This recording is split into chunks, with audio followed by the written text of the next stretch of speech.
Electricity. It powers our lives.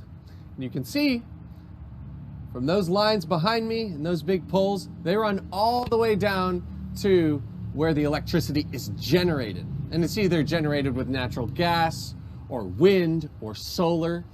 But however it's generated, it goes all the way to our homes. Now, this is not free. We have to pay for electricity. So we need to take a look at a utility bill to understand how much in electricity we're going to owe. Let's go back to the classroom to check it out. Hey students, welcome back from looking at those electricity lines. It's pretty cool how we can generate electricity and then carry it through cables all the way to our homes. Because with electricity, we have lights. With electricity, we can charge our devices. We do a lot of things, but electricity is not the only utility. We have water, kind of helpful because our body is about 70% water. So if we don't have water, we'll shrivel up and decay. So water, a helpful utility. Gas, phone, internet. And then finally, another utility that we don't think of a whole lot, but can add to the cost is maintenance. It's another, not necessarily a utility, but something that adds to the monthly cost of living where we live. So let's look at an example and see how much a typical utility bill could cost us.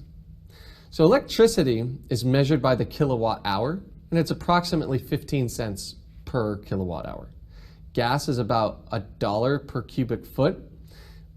But I want to make sure we differentiate here. I'm not talking about gasoline. I'm talking about natural gas that heats homes and can allow you to heat food and cook food. So the flame that comes out of the stovetop, that's powered by natural gas. Water is about 3 cents per 10 gallons. Phone plans vary widely, and it depends on how rich your data consumption is. If you're just like streaming video off Wi-Fi all the time, then you're going to need a pretty beefy phone plan. But they're typically anywhere between $30 and $80 a month.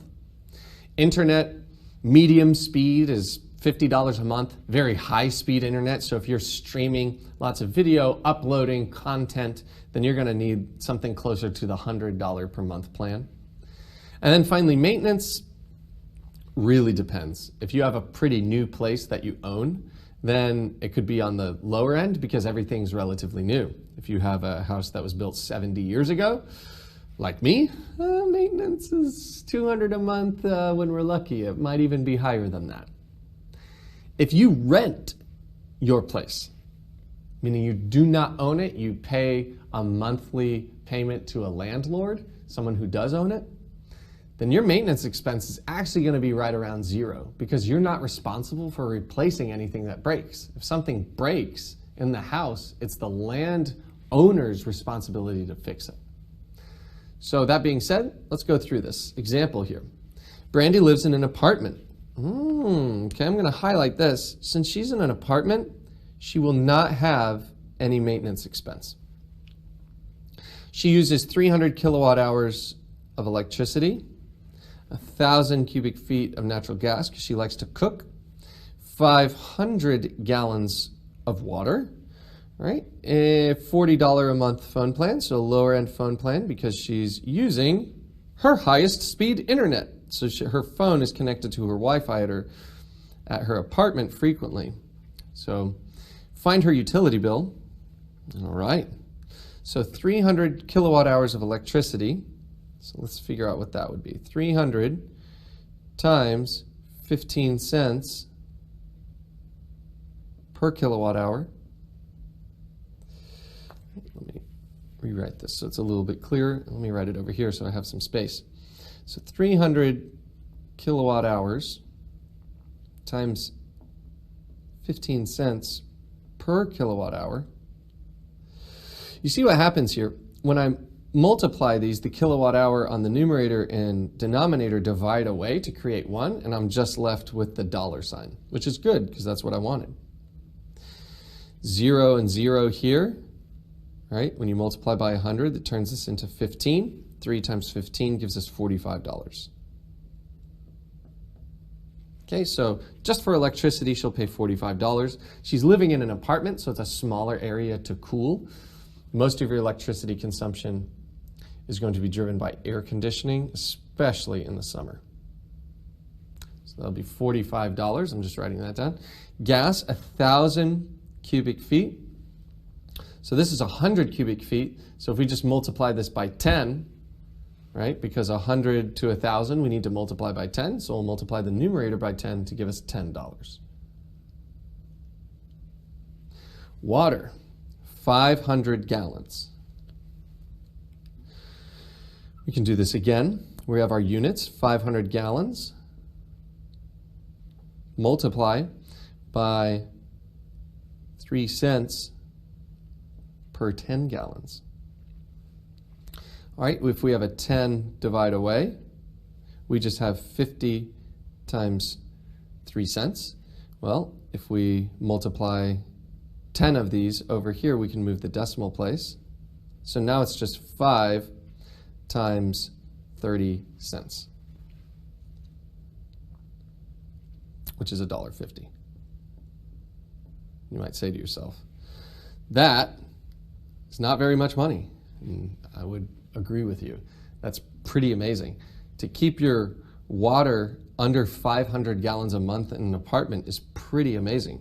So good job, Brandy. Way to conserve our precious water supply. All right, so $1.50. And it is also true that water, despite it being a necessity to remain alive, it's actually one of our cheapest utilities.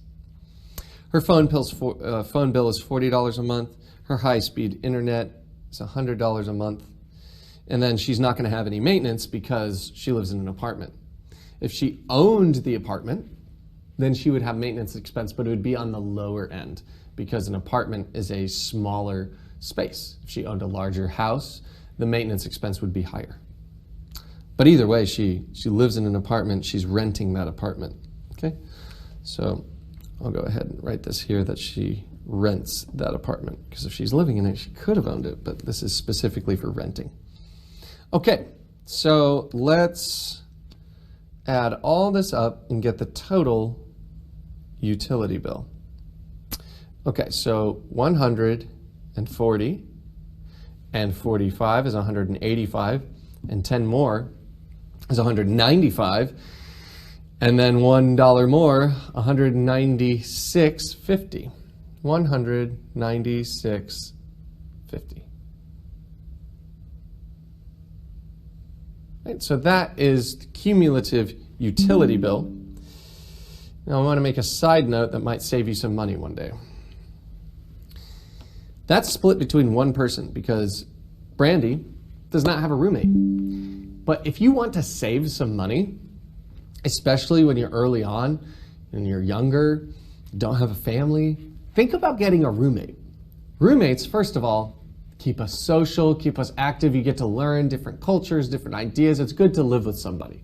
But beyond that, financially, imagine if she was living with somebody, she would get to split most of these costs. Electricity, gas, water, internet, all of those would be split down the middle. People have to have their own phones, so that wouldn't be split. But you can see how much cheaper her maintenance or her utility bill would be if she had a roommate. So contemplate getting a roommate so you can lower your utility bills. Have a great day.